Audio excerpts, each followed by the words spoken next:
So in my gardening videos, I don't just like to talk about the mechanics of gardening. I also like to talk about the experience of being a year-round gardener and how gardening fits into my overall kind of life. And I don't go too much into my personal life, but I do like to give an idea of how much time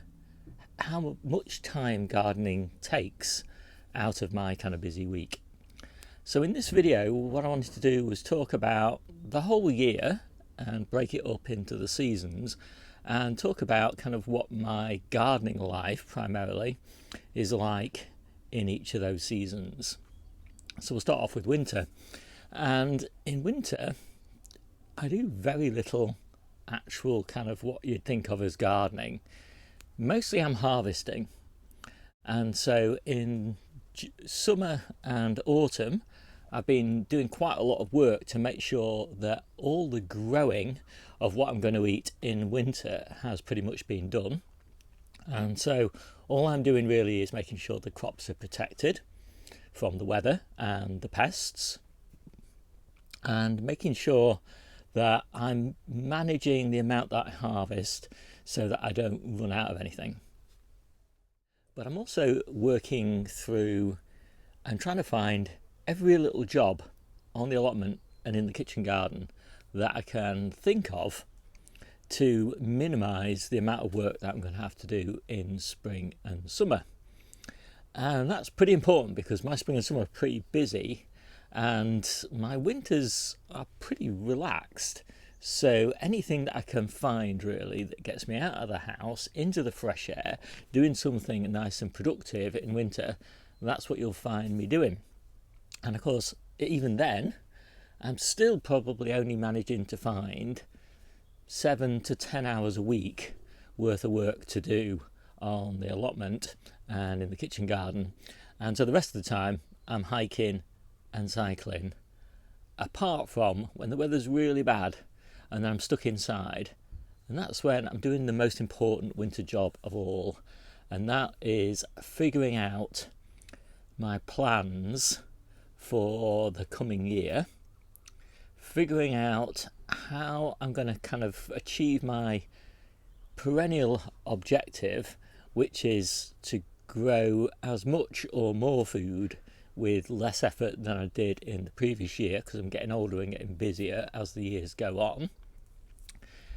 And most of my planning is not really focused on what to grow, because what I grow pretty much is what I grew last year. Most of my focus is on figuring out how to squeeze as many successions out of each bit of ground as I can, and how to squeeze as many interplants into that ground as I can.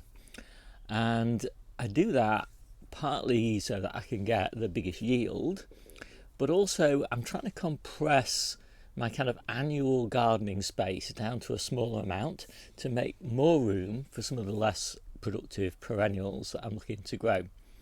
And those perennials might be, from strawberries to perennial kales to blueberries or whatever it is. But basically things that have got a short harvest window or a shorter harvest window than the ground would otherwise deliver if it was for annual crops. And that, I think, is an ongoing kind of obsession of mine, really, I suppose, to really figure out how to make the best use of every bed. I'm really trying to achieve 3, sometimes 4 successions from every bed, and each primary planting in that bed will have 1, maybe 2 interplants. So that's a lot of fruit and veg to squeeze into a bed, and that requires quite a lot of understanding of the timings of all these different plants and their harvest periods, but also the period at which they're susceptible to competition from interplants, for example.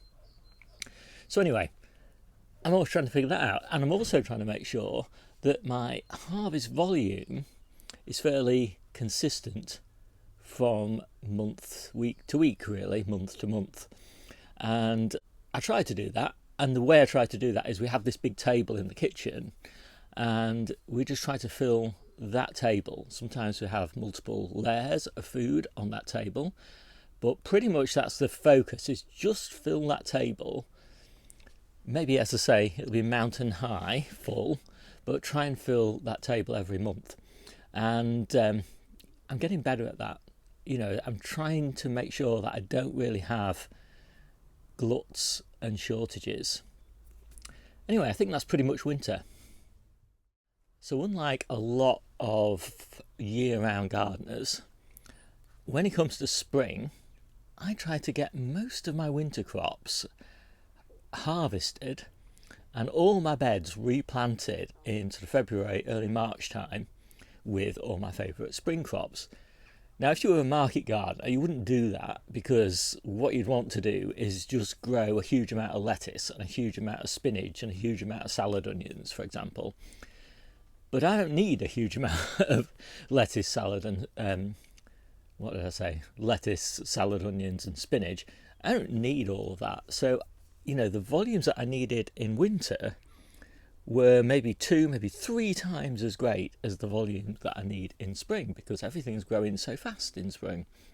So I'm rapidly clearing all those beds and rapidly getting them replanted so that I get a really abundant hungry gap and a really abundant sort of early summer, and with a maximum variety of different veggies and all that sort of thing, because I don't just want to eat kale and spinach and lettuce. So that's one of the things I'm trying to do, which makes my kind of late winter, early spring pretty busy. And then there's a kind of a bit of a lull, and I'm in that lull now. So I'm in the sort of April period. April's pretty relaxing, which is fantastic, because April's beautiful weather like it is today. And so again, I'll be sort of hiking and cycling and swimming and all that. And then when it comes to May, I'm really busy, because I'm taking out all those spring crops and getting them replaced with the summer crops. But I need to still make sure that I don't have a dip. So I can't take all the spring crops out too quickly, because I've got to let the summer crops kind of build up volume. And so I'm managing all these transitions as I go.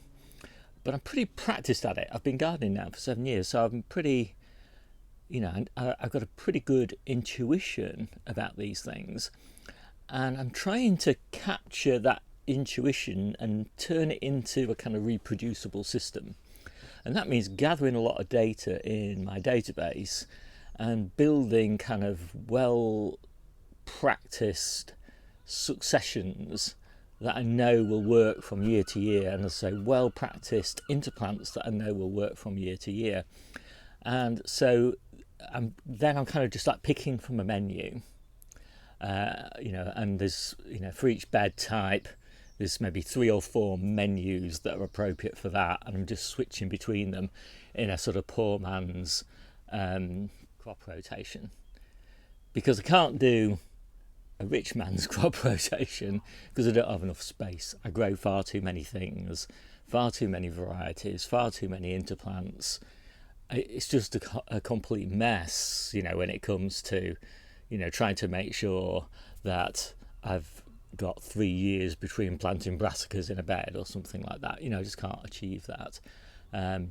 But the system that I use is generally trying not to follow one crop with another crop, but it's mainly really trying to make sure that a bed over a year experiences a wide diversity of different plant families. So it's never feeling that it's kind of dominated by a particular family.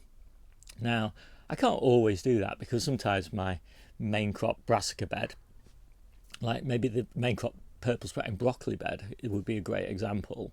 I mean, it's in the ground for nearly a year, so I can't get too many, any really, successions through that bed. But I do my best. So we come to summer, and summer, to be honest, is often too hot for me. So I try to get my exercise done early in the morning, and I try to get my gardening done in the evening, and I try to just sort of potter around and read and relax and socialise during the day. And sometimes I do that on the allotment, but mostly I'll do that in the kitchen garden where I've got access to ice, and, and shade, and just the comforts of home. So it's a very, very relaxed time for me, summer. Primarily, as I say, I'm watering in the evening, I'm harvesting early in the morning once a week, and I am really, what I'm focused on from a gardening perspective is making sure that I kind of really minimise the yield from the beds in summer, so that I can get as much as possible planted for autumn and winter. Because I have more than enough to eat in summer. There's never a challenge having enough to eat in summer. The challenge is having enough to eat in autumn and winter.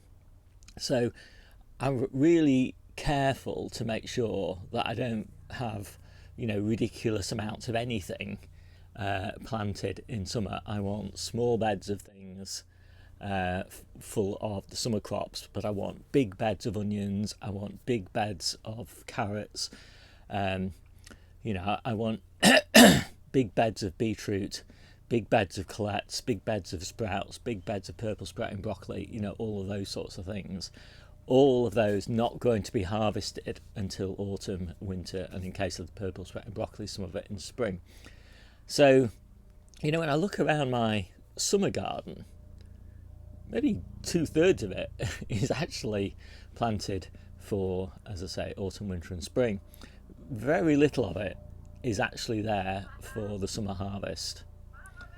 And of course my diet changes a lot as well at that point, because I'm switching away from eating quite so much veg and eating a lot more fruit, and obviously that carries on into autumn as well.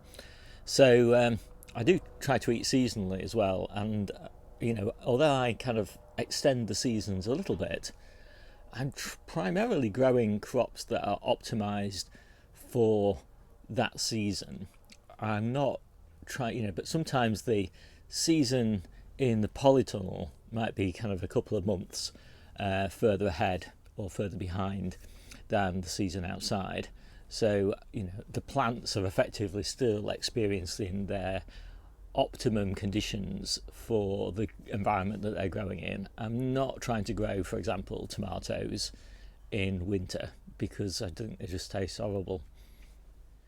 So just to round off summer, I did mention watering. Of course, watering is always the big sort of challenge, and I will have done a lot of work back in winter and spring to try and optimize my ground to make it as water retentive as possible. And then I'm doing all the planting, I'm laying down as thick a mulch as I can get away with. My paths are not living paths, so they're not drawing water out of the paths. I've got thick wood chip mulches to retain all the water in the paths and things. So I'm just doing as much as I can to reduce water usage, and I'm trying to shift the crops that need the most water back to the house, because there I've got huge water collection capacity off the garage and the house roof, whereas here I've got a tiny water collection capacity just off this polytunnel really in the shed, and the polytunnel doesn't get enough water on it to even water the polytunnel, let alone the rest of the allotment site. So yeah, that's pretty much summer. So come to autumn, and my focus in autumn kind of switches back to a lot of exercise again, because it's fantastic hiking and cycling weather, and I am also just kind of itching to sort of get out and do things again. And of course I've got a big transition coming from all of the summer crops to all of the winter and spring crops. So I'm doing a lot of replanting, and I'm doing a lot of bed clearing, and taking out all the beetroot and all the squashes and things like that. And I tend not to leave anything in the ground for too long, because getting that transition timed correctly is really important to me. So I try to get everything cleared by October, because if you don't replant by October, early October, the chances of getting things to have fully grown ready for harvest in winter is pretty small. So I take my onions out, for example, in early August.